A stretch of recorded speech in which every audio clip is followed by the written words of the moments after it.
So I'm here with Kate Nash. Kate is an instructional designer and leadership development expert since 2002. That's 23 years now. That's when I started doing personal growth and started speaking.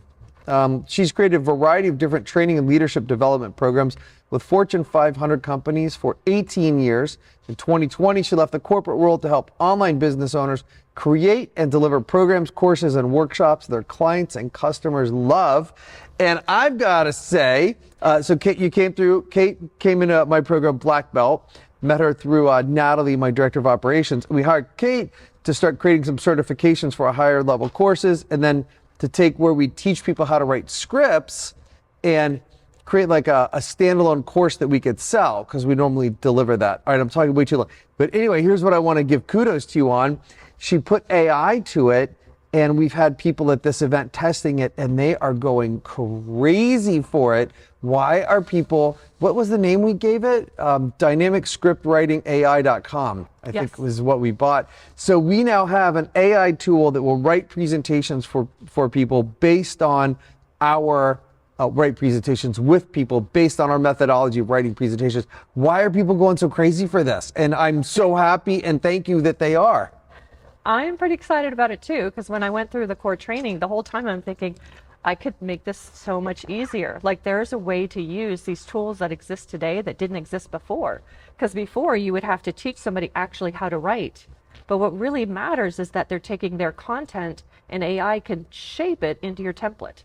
It's so cool. It is so cool. And like, they can bust out a presentation that's better than probably 95 to 99% of the other coaches out there or people selling from stage in 2 to 3 hours. Holy crap, that's awesome. I know, it's pretty awesome. That is really awesome. So welcome to the Promised Land podcast, and we help people learn how to magnetize their clients, sell them into their programs, set the right methodology up to truly make a difference, and then to be the right mentor. Which of these are you most passionate about? I don't like that question. I like them all. Oh, that's great. Yeah, I like them all. I'm getting really excited. Mentorship, of course, is really near and dear to my heart. You know how much I care about leadership and being the right type of leader, and that's what I'm focusing on, and helping people be the right type of leader. I love the methodology. That's where the AI came in. It's like I can see how a program can be developed and done in such a way that it actually hits all of the barriers that people have that keep them from performing. Mm-hmm. But the mentorship is really important because you have to have the right leader lead them. And then the first one is the magnetize your message, right? Well, magnetize your audience, yeah. Magnetize your audience, yeah. That one's really important. I'm not so good at that one, and I'm so interested in learning more. I have a feeling you'll master it. So let's talk about the methodology and the mentorship. You have a big spot in your heart about leadership. I do. Tell me more about that. I really feel like leadership is almost a responsibility or an obligation. If you have influence or you have power, how you use that power is really important. If you are not using it correctly, if you're not using it from an authentic, whole place, mm-hmm. you can not only do damage to other people, it really can warp who you become too. I could see in my well, a couple things popped in my head. My first job, it was at a flying school, and the person that owned it, or the name of it, it was a couple that owned it. She was a very famous stunt pilot, and a woman stunt pilot, back in the 50s, 60s, 70s was unusual. She wore the pants. And so he took it out on the employees. Mm-hmm. And he was my first boss ever. And I remember I'm driving this lawnmower, and I didn't know how stick shift works. Then he's kind of teaching me, but he's just yelling at me or getting so mad when I'm getting it wrong. And I didn't know what I was doing it wrong. Yeah. And so my first experience of a leader as a boss was this person's going to yell at me. Right. Kind of damaging. Very damaging. I think people like that, and even anybody who has a sense of influence on another person often doesn't recognize that they have that power. So you're in a store, you're a clerk at a store, somebody comes in with a bad day and you bark at them, you could actually do damage. You've got power and influence just in how that person leaves your presence. Yep. And so we have standards in my company, and our first standard is there's no throwaway comments and there's no throwaway people. Yeah. Like, as a speaker, we have been granted a position of elevated influence into people's lives And just a throwaway comment could sting someone's heart forever. And I had people come up to me 2-3 years later and they heard me wrong, or maybe I didn't communicate well. It was still with them. And you're lucky when they'll actually talk to you about it. Most people will go away angry, won't say anything. But talk about leadership. The other thing that popped in my head when you talk about leadership is I can see clearly, and I really don't like admitting this, and I will, I can see clearly the bottleneck in my company is me. And I can see the number one thing stifling our growth isn't my ability to sell from stage. It's my leadership or lack thereof to lead a multi-million-dollar company, to take it from $1 million to multi-millions, and to get things done and to get it done right, and to work with the people and allow the people to flourish. And I could go on and on. Any thoughts about that? Yes, I do actually. Without talking about me. Hypothetically speaking here. Hypothetical situation. I'm so glad you gave me a great hypothetical situation. Yes. I think when it comes to leadership, we really have to start with the level of self-leadership. How do we lead ourselves? That has to be foundational. And it's like a part that we can never get rid of. The more that we grow in our influence, the more we have to go back. Because what do you mean when we say back? The more we have to go back to that foundation. Okay. So if you have a good amount of self-leadership, but it's really just you and you're doing your thing, as long as you're getting to work on time, paying your bills, it's probably okay. But as you grow and get a relationship or you get a promotion at your job, now your influence and your authority grows. Now you have to go back. What areas do you need to be strengthened in that self-leadership framework? So when you've got the self-leadership, and then the next goal is really that area of relating to others. And this might be those one-on-one relationships that we have with people. There's a lot of leadership that happens in that area as well. Are we communicating well? Are we carrying presence well? Are we leaving that person a better, as much as they look to us for influence, are we influencing them in the right way? And then we have this other layer of growth, which you probably know really well, and this is like a more global or more organizational, and that's kind of contribute to the world. So how are you thinking in terms of systems? And for someone like you with the growth potential, it's like setting up people who can do the job that you've been doing. That way you're not the bottleneck anymore. That's interesting. Yeah, I was thinking about, Natalie. I know her. Yeah, she's really. That's how we met. She's my director of ops. So she tells a story, and you're talking about like influence in people's lives and stuff. She tells a story about how before we met, she had been coaching under someone else.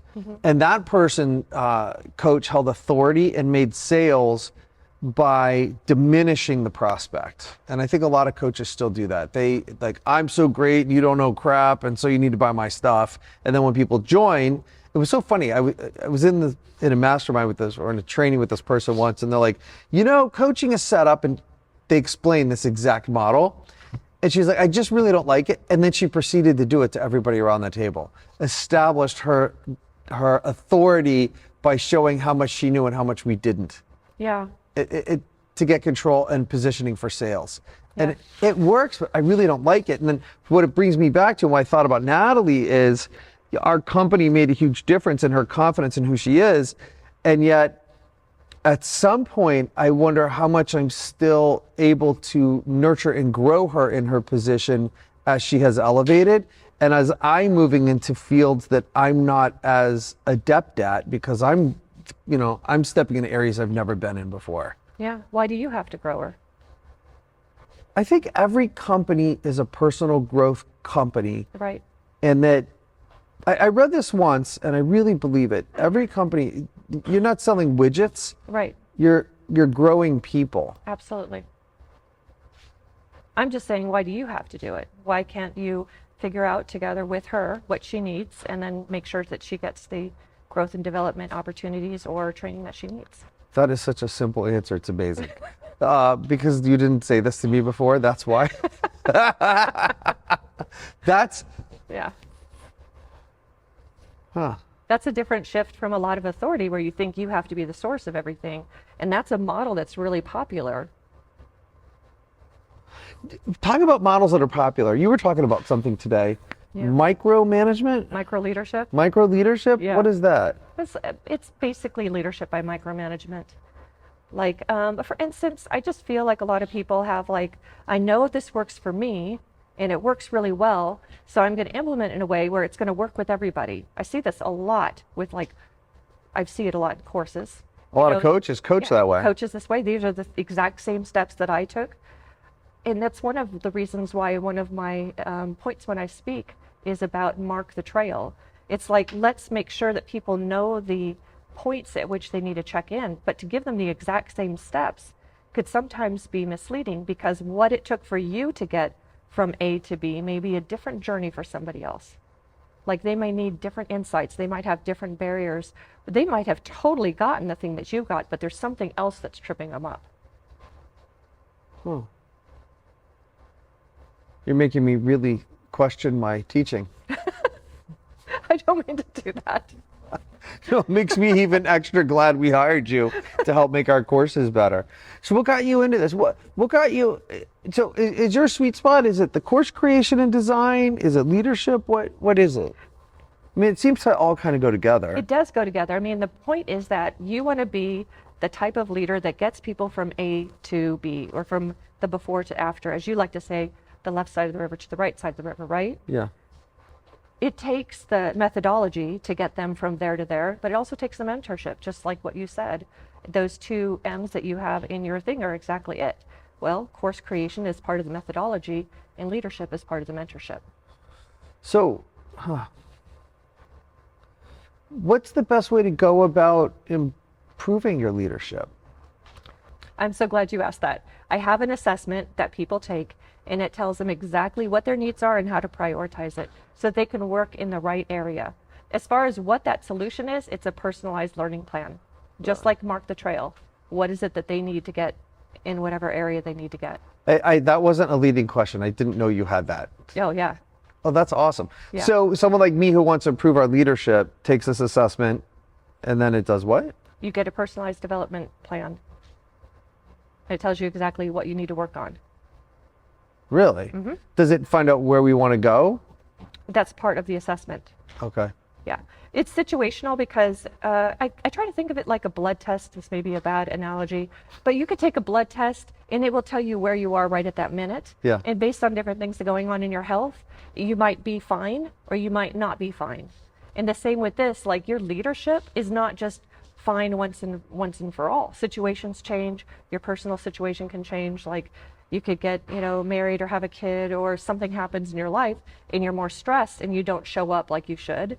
It can test and stress your skills. Speaking of stress, I had this on my heart to ask you this. So we were humming along, and in early 2023, my dog died.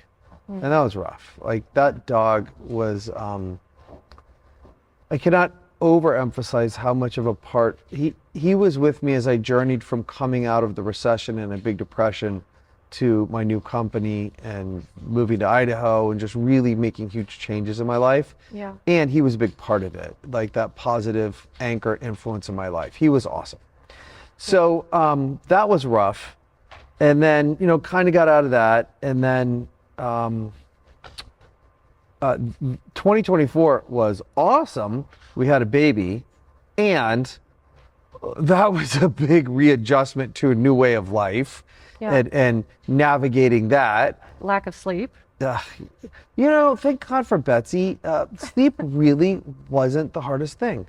I will say, though, the hardest thing, or what was traumatic, was we did all this stuff to have a home birth. And we had doulas and midwives and all of this. And we did not want to go to a hospital. We did not want any of that. And we wound up having to have a C-section. And I'm so grateful that Western medicine, I'm a big believer in Eastern medicine and holistic medicine, and when it's needed, Western medicine is a godsend to step in. Yeah. And I'm so grateful it was available, and I love our son so much. Right. And those first 2 weeks, our nervous systems were spun out, we were spun out, and there's a lot of stuff I didn't handle well there. Time for another conversation another day. Except for those first few weeks that we slept great, but that was a tough time. Traumatic, I don't want to use that word traumatic, and maybe it could be there. So 2024 had that, and then 2025 my mom died. And so I think people don't always have enough grace or compassion for themselves when they go through those rough times.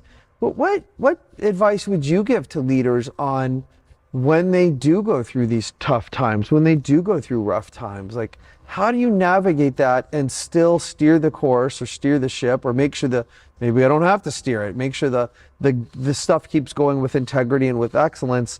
And at the same time, you know, if someone gets hit by a bus, their performance is going to be a lot different than if they didn't get hit by a bus. Yeah, I agree. I think we don't give ourselves enough grace. I think maybe sometimes a lot of us in our 20s, we didn't have a lot of issues. And so we think peak performance at 20 is how it should be all the time. And we can't always give that same level of hustle and mental clarity. I've had kids. I lost some brain cells because of it. I swear my memory was better before my kids were born. I must have given them some of my IQ points, I'm sure. But over time, all those experiences that we go through, as we learn to give compassion to ourselves, we also learn to give compassion to others. I think it really does help us to say a person is more than what they can produce. And the insight they get through those experiences sometimes be so tender and precious and valuable. That's beautiful. Yeah, I think we don't just want people in positions of leadership who can keep stuff going and grind. We want people who have actually healed and come out healthier and who can pass that on. I don't think I'd want to work for a leader who's never struggled at anything in their life. Yeah, for sure. Yeah, what's that phrase? Never trust someone who hasn't been broken? I've never heard that phrase. Yeah, totally. So who is like could most benefit from you? Like what's the niche and how can they get in touch with you? People who have a desire to help others go from where they are today to where they could be. And sometimes they might have trouble with the methodology. Like, for instance, the AI course writing thing. It's like they might not even realize that what they're teaching or how they're doing it could be simplified. It could be made easier for somebody to go from where they are to where they want to be. But the other thing is, like, if they find themselves talking and it feels like no one's listening and I'm telling them what to do, but it's not working, it might be time also to look at their leadership. And is there an area where they need to strengthen? So I'm hearing you say coaches are great niche for you. Yes. And then also leaders of all sorts, managers, leaders, people in corporations. Yeah, experts of it, all kinds. How to get in touch with you? KateNash.co. Spell it out. Kate Nash. We'll put it in the chat, the thing, but go ahead and spell it. Yeah, KateNash.co. And then, okay, my last question. So we're creating this AI thing for writing the presentation. Am I working myself out of a job here? No, your expertise was not in helping them create a speech, although that is part of your expertise, and the template is awesome. I have not enough good things to say about that. So the way that you're thinking out, the layout of that template, amazing. But there's a lot to getting people on stage and delivering that speech. That is something that you are amazing at, and I don't think AI can fix that. Awesome. Thank Kate so much for coming on. I really appreciate it. Thank you. So I'm here with JoAnne Ewing, owner of Reach the Unlimited, best-selling author, entrepreneur, podcast host, trained intuitive, certified health coach, mindset coach, certified healing and energy coach, whose favorite job is grandma. You know, my wife, Betsy, her goal in life is to be grandma. Of course, it's the best time to be. She helps women, you help women in the last and best part of life with the empty nest dreaming of creating a business and take the steps to be their own boss. You owned a plumbing business for 35 years. You started Reach the Unlimited 13 years ago, and now it is time to shine. 35 years owning a plumbing company. Not what I would have expected. What is that about? You fill a need. When you see a need, you fill the need. And my husband at the time was working for a company that was going to be laying people off and closing the business, and he was their plumber. So he said, I'm going to go work for somebody. And I said, why? Let's just start our own business. Be an entrepreneur. You can work for yourself. You get to do your own thing. Schedule your own This was time. your idea? Yeah, I created it. Yeah. Really? Yes. What gave you the gumption to do that? Why would you work for somebody else? Why would you be a slave to somebody else when you can do your own thing and create your own hours and have your own schedule and set your own prices, and you know the cost of business, so you know what you charge for business, why would you go work for somebody else? Doesn't make sense to me. Where did you get that from? There were, I'm going to say probably on my mom's side. My father wasn't an entrepreneur, but my mother was in real estate, which is kind of that same thing. You work for yourself, even if you work for a company, you're still on your own to be able to sell, as you know. And or then she went into management. She kind of worked both. And she started out actually in escrow. Then she decided, I'm working too hard here. So that's where I got it from. I'm not going to work so hard. So then she went into real estate, and she just killed it in real estate. And then as she was doing real estate, she picked up property management as well. Then she kind of weeded out of real estate and did property management. That's interesting. I used to be a flight attendant. I'll never forget, this guy sat in first class. It was a 737. So you practically sit knees to knees with them when you're on the jump seat for takeoff and landing. And I remember him saying, no matter what you're doing, you've got to think of your position like you Inc. And you are your own corporation. You're just selling out your time or energy or services right now in a thing called the job, but you're selling it. And he's like, always think of you Inc. as how could you sell that time, energy, service, whatever, to a company cheaper and better for them, cheaper for them, better for them, and yet you make more profit. And that's always stuck with me, that thought process. So you're like, let's start this plumbing thing. So you start it. And so how is that experience of owning and running profitable? Very profitable. A profitable company. How are you mapping that over to what you're doing in coaching? And just to represent our 3Ms, magnetizing people in, setting the right methodology, or being the right mentor. How are you mapping that over to helping people today? So what I learned is that you give the customer what they need and not what they want in that way. When I'm doing my coaching, I'm listening to what they actually need when they're talking about what they think they need or where they think they're going. And then I help map them through to what actually is the best thing for them. Not that I'm telling them what to do, but helping and guiding them into where it is or what it is that they need to do. Now, as I'm shifting, I really want to bring women, because women don't tend to want to be entrepreneurs. They tend to want to be working for somebody else, or, you know, teachers, different kinds of professions. They don't tend to jump into entrepreneurship. So that's why my passion there is to show that it doesn't matter who you are, you can start a business if you have your map set to what it is you want to do and how you want to get there. It's really not that difficult. So it's utilizing. When I started the plumbing business, we started when we did everything via mail, snail mail. So it was a lot easier. We didn't have all the intricacies of the internet and digital marketing and all this other stuff.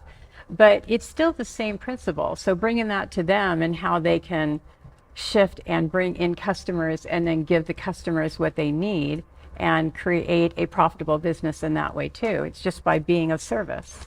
How do you, because a lot of times in sales, I hear people, and we say, sell them on what they want, then give them what they need. How, I would imagine running a brick and mortar company, like a plumbing company, can you expand on this a little bit? I imagine people thought they wanted one thing, but what was really best for them long term was something else. How did you have that conversation? It would depend on the job, because you have some people who have emergencies. They don't get a choice. They have to fix whatever it is. But if you're doing remodeling, then that would be the way you would handle it, because then you're working with someone who is wanting to create something, and then you have to help them with, is this going to work or is this not going to work? Is this going to fit? Is this appropriate for that particular situation? So there's two different things that we're working with in the plumbing world. So this is something I teach a lot, and what I'm hearing you say, you come at it like a consultant. Yes. And I think if every coach could approach their sales from the point of view of, I'm going to have this conversation or I'm going to give this presentation, and they're not allowed to make a sale at the end. Like, what would you encourage that prospect to do if you weren't going to make any money out of it? Do you get what I'm saying? Yes. And I think that's the best, most ethical, and it's the most powerful way to sell, because people can feel it. Correct. And if what you would coach them to do is to work with you, great. Then you actually in real life do make money. But it's a great mindset shift. Like, What gave you the capacity to have those conversations? Would you have these sales conversations with someone else? I would have the beginning of the conversation, but then my workers would go in and have the actual last conversation, depending on, because I'm talking to them on the phone, I'm working through what they think needs to happen. Somebody has to actually go out there and look at it and say, okay, this is or is not going to work based on whatever the situation would be. I feel like when I'm working with people too, I go in with an open mind to, okay, this is what you're telling me that you think you need to do, or what you think that's going to happen, or whatever the situation would be. Yeah. And then I just am constantly listening to what they're saying, how they're saying it, what are the feeling tones around what they're doing, and is that the direction that really is the best thing for them to do or go in? And that's how I would work with someone, and how to maneuver, and even with doing or encouraging women to start a business. Like, I've had one person that just wanted to go into beads and jewelry, but yet she had all this other stuff that she could have done. And so she was cutting herself short. So I'm hearing her say, I want to go in this direction and make jewelry, but she had this beautiful artwork that she could do, and she did like painting on rocks, and she did all these other things. But not only could she do it, but she was a really good teacher at it. Yeah. So she wasn't thinking about, She probably could make more money teaching exactly. some classes. She was just one-sided. She had a tunnel view, instead of thinking, okay, there's this whole bigger picture that I can do instead of just this one avenue. That's awesome. So it's helping people to come out of that little box and make a bigger box out of it. What's having you? Why did you switch? Why are you switching from having a successful brick and mortar company to coaching? Do you know how hard coaching is, and you have to work with people? Are you sure? Although you probably deal with a lot of shit as a plumber. Hey, get that. Sorry, I couldn't help it. It was funny. Thank you. So what's having you make that shift? Marriages have their ups and downs, and that's what we went through, and we just decided to call our marriage to an end. And with that end, he got the plumbing business and I have the home, and that's the way it worked out. So, and I was happy, because I was really, quite frankly, not enjoying working for a plumbing company. Yeah. It wasn't my passion, so it was time for me to shift anyway. So you've stepped out of being a brick and mortar business, and you're going into coaching. So who are you coaching, and what do you, like, who's your sweet spot? What are you bringing to them? My sweet spot is me. My sweet spot are women that have now raised their children. They've left the house, but they've had this dream. They've had this passion within themselves that they want to start a business. They have ideas in what they want to do, but they don't know how to start. Their family has left, and now it's their turn to get to create the next phase of their life. So they're women that have already raised their family, they're moving on, and now they get to start that next phase of life, or usually around, the 50 area, 50 years of age. And they just have a dream of starting a business, and they don't know how to start it. So I work with them to know these are the steps to take to do that, and get them started and give them the confidence, because a lot of times they have this idea of what they want to do, but they're afraid to do it, or they don't feel like they have the capacity to do it, or they don't have the knowledge to do it. And it just is a matter of taking one step at a time. And that's what that is what I do, is to help people to get to that point. I wish I had someone like you in my corner when I was starting my businesses. Like, if you have the wherewithal in you and the gumption to start a business, it's so much better.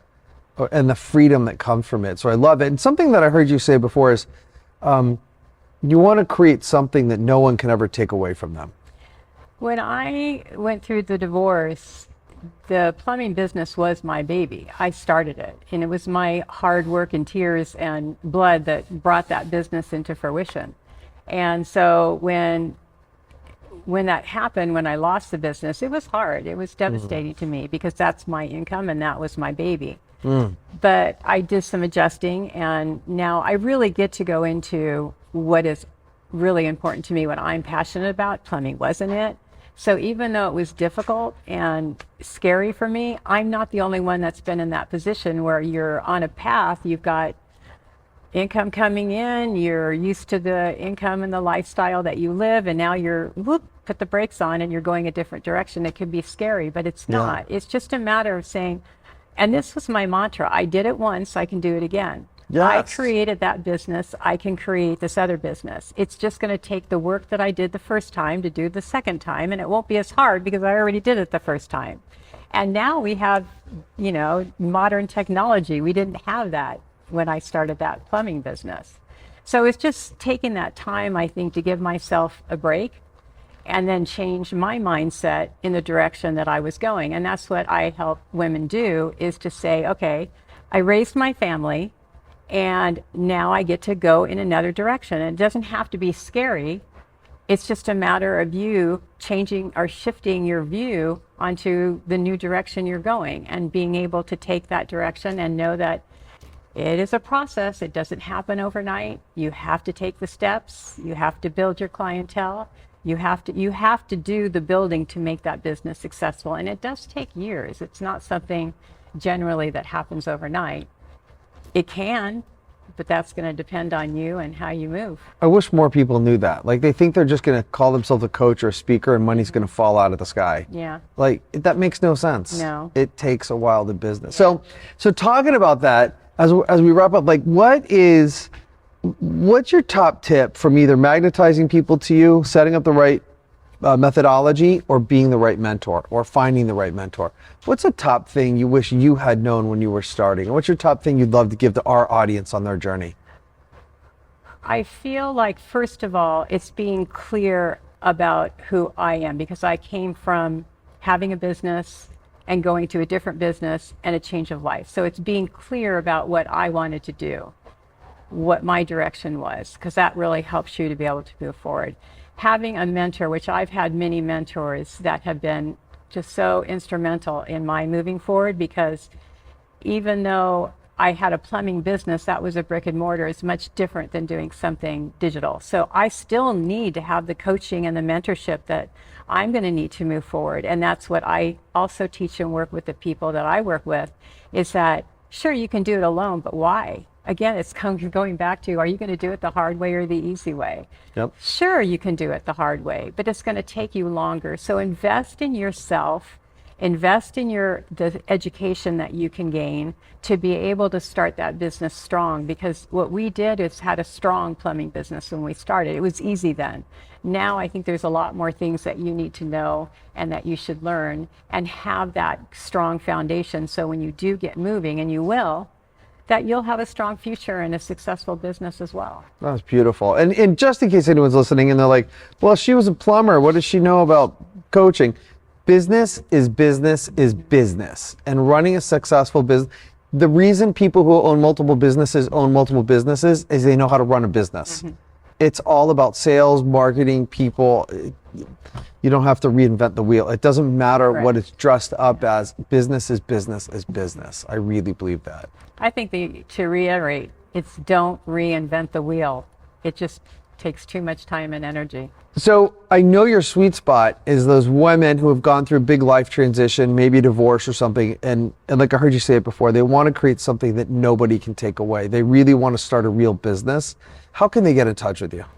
My website is Reach the Unlimited, and you can find more out about me from that website. Sorry, cool. We'll put it in the show notes also. And then I'm going to throw one out there for you. Okay. I bet if there's someone listening that has a brick and mortar business, I bet there's a ton that they can learn from you. I'd encourage you to make yourself open to them as well. Okay, I will consider that. Thanks for coming on today. It's so good to have you. Thank you. Nice to be here.